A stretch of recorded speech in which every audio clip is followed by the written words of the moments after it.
Friends and family, we are stoked to be here with a minisode for you today, diving into some of our personal stories about discipline. Yep, we want to share a little bit about some habits that we've formed and continue to support over the last decade. So stay tuned so you can hear a few personal examples about building discipline from your favorite sisters. Let's get into it.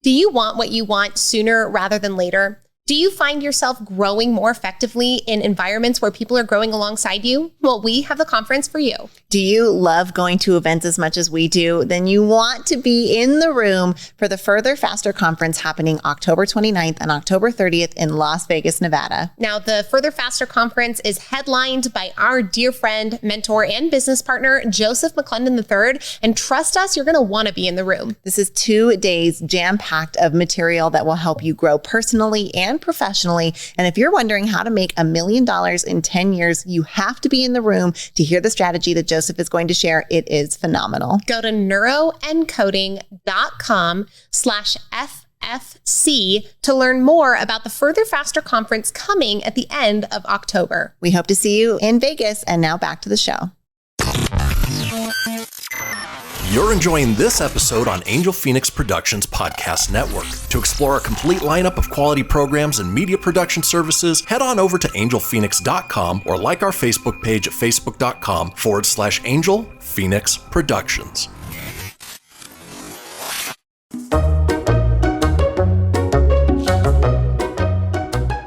All right, discipline is no easy mistress, that is for sure. And Shyla and I have both had the experiences in our lives of having to eat the frog of the difficult tasks of discipline in order to create a better character and one that we're more proud of. Well, if you've never heard the expression "eat the frog" before, it has to do with the notion that if you had a plate of all kinds of things in front of you and that you had to eat, and one of them was a frog and the rest of them are all French fries and strawberries and whipped cream and things that you enjoy eating, then you would want to eat the frog first so that you could have it over with, that you wouldn't be dreading it, and you could enjoy the rest of the food. Now, this idea and this metaphor applies to our tasks in our life. And that's one of the things that people tell you when you're building a new discipline habit, to try and do it early in the day when you still have that strong mental power, and try and do it first off so that you can enjoy the rest of the tasks and not be dreading what's coming along. And for me, along my fitness journey,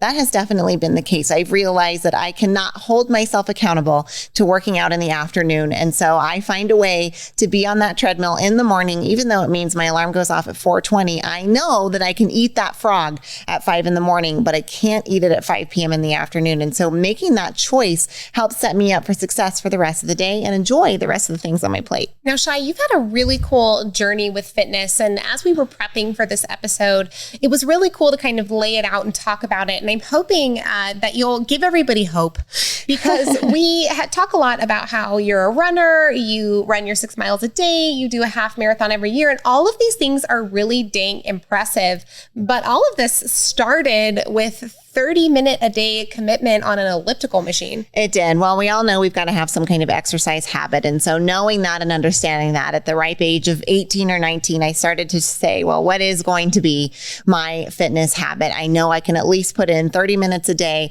on the elliptical. And if you would have known me my senior year of high school, I would have told you that my hell would have been on a treadmill. My 7th circle of purgatory would be on a treadmill that never ended. I hated running and I hated the treadmill. We're actually designed as torture devices, so you're not quite wrong. So I just want you to understand that was my beginning operating framework around running. So I'm doing 30 minutes a day on the elliptical, and I'm starting to consume content around the fact that if you spend 10,000 hours on something, that you become an expert at that. And so I'm ellipticaling one day and I'm thinking, I'm committed to exercise, which means 5 or 6 hours a week, which means in like 17 years, I'm going to be an expert ellipticaler.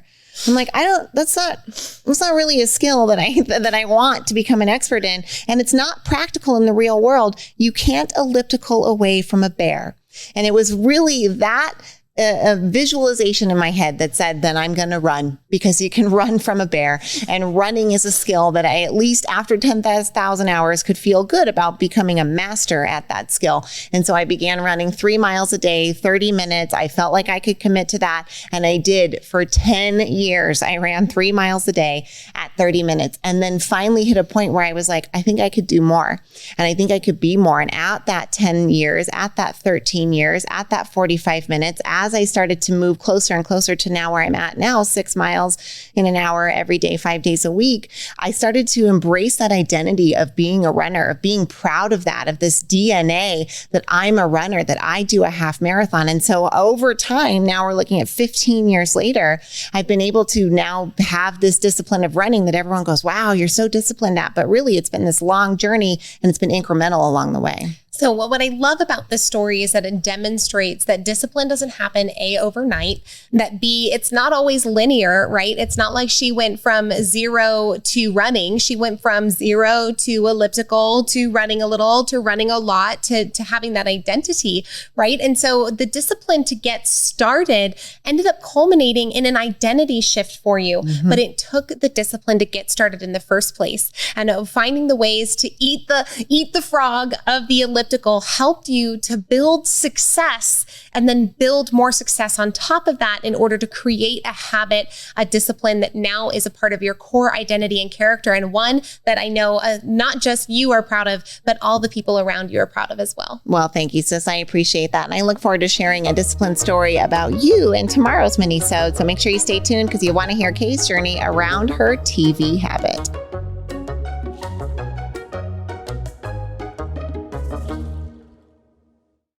This podcast was a production of Angel Phoenix Productions. Explore more episodes of this show or other great shows on the Angel Phoenix Podcast Network by visiting angelphoenix.com. The views expressed in this show do not necessarily represent those of Angel Phoenix Productions or its advertisers, and may contain language that's unsuitable for younger listeners.